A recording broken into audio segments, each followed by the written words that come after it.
শুধুমাত্র এটুকুই আমরা বলবো, এখানে উপস্থিত রয়েছেন অনেক নেতৃবৃন্দ, ইতিমধ্যে আপনারা জেনেছেন সবার নাম। শুধু আপনাদের এটুকু বলবো যে বিএনপি যখনই বন্যা পীড়িত মানুষ, খরা পীড়িত মানুষ, যখনই দুর্যোগ দুর্বিপাকে, বিএনপি জনগণের দল, দেশনেত্রী বেগম খালেদা জিয়ার নেতৃত্বে, দেশনেত্রী বেগম খালেদা জিয়ার নির্দেশে এবং আগামী রাষ্ট্রনায়ক তারেক রহমানের নির্দেশে বিএনপি সব জায়গায় ছুটে গেছে। অতীতেও ছিল। এই খাদ্য সহায়তা গ্রহণকারীদের উদ্দেশ্যে কিছু বলবেন?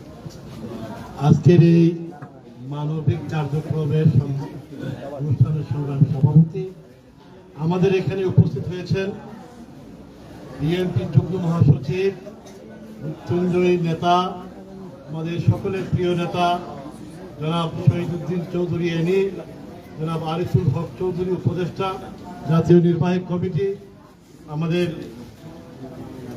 এনাম আহমদ চৌধুরী উপদেষ্টা, আমাদের নবনির্বাচিত সাংগঠনিক সম্পাদক, হবিগঞ্জের সাবেক মেয়র, আপনাদের সকলের পরিচিত জনাব জি.কে. ঘোষ সহ সম্মানিত নেতৃবৃন্দ, জনগণের এই দুর্দশার সময় ভারপ্রাপ্ত চেয়ারপারসন জনাব তারেক রহমানের নির্দেশে বিএনপির নেতৃবৃন্দরা আপনাদের পাশে এসে দাঁড়িয়েছেন। আমরা আশা করব আগামী দিনেও বিএনপি জনগণের পাশে থাকবে। ধন্যবাদ। এ পর্যায়ে বক্তব্য রাখবেন বিএনপির চেয়ারপারসনের অন্যতম উপদেষ্টা, সিলেট সিটি কর্পোরেশনের। এ পর্যায়ে বক্তব্য রাখবেন আজকের অনুষ্ঠানের বিশেষ অতিথি, বিএনপির জাতীয় নির্বাহী কমিটির অন্যতম সাংগঠনিক সম্পাদক, সিলেট বিভাগের দায়িত্বপ্রাপ্ত নেতা, হবিগঞ্জের বারবার নির্বাচিত মেয়র আলহাজ জি.কে. গাউস এখন তার বিশেষ অতিথি বক্তব্য রাখবেন। বিসমিল্লাহির রহমানির রহিম। ঐতিহ্যবাহী উপজেলা কোম্পানিগঞ্জ উপজেলার বন্যার্ত মানুষের মধ্যে খাদ্য সামগ্রী বিতরণের জন্য দলের ভারপ্রাপ্ত চেয়ারম্যান জনাব তারেক রহমান সাহেবের নির্দেশে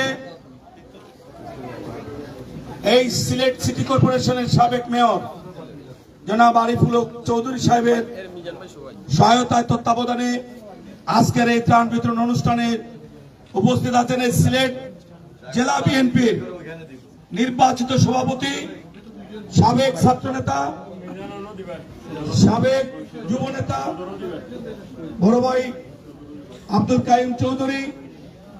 প্রধান অতিথি হিসাবে আমাদের মধ্যে উপস্থিত হয়েছেন সাবেক সফল ছাত্রনেতা, স্বৈরাচার বিরোধী আন্দোলনে বারবার শারীরিকভাবে যিনি নির্যাতিত হয়েছেন, কারা নির্যাতিত হয়েছেন, বিএনপির ভারপ্রাপ্ত চেয়ারম্যান, এক অত্যন্ত বিশ্বাস বিএনপির চেয়ারপারসন বেগম খালেদা জিয়াকে মিথ্যা মামলা দিয়ে, মিথ্যা সাজা দিয়ে আজকে জনগণ থেকে আলাদা করেছিল বিএনপিকে নিশ্চিহ্ন করার জন্য।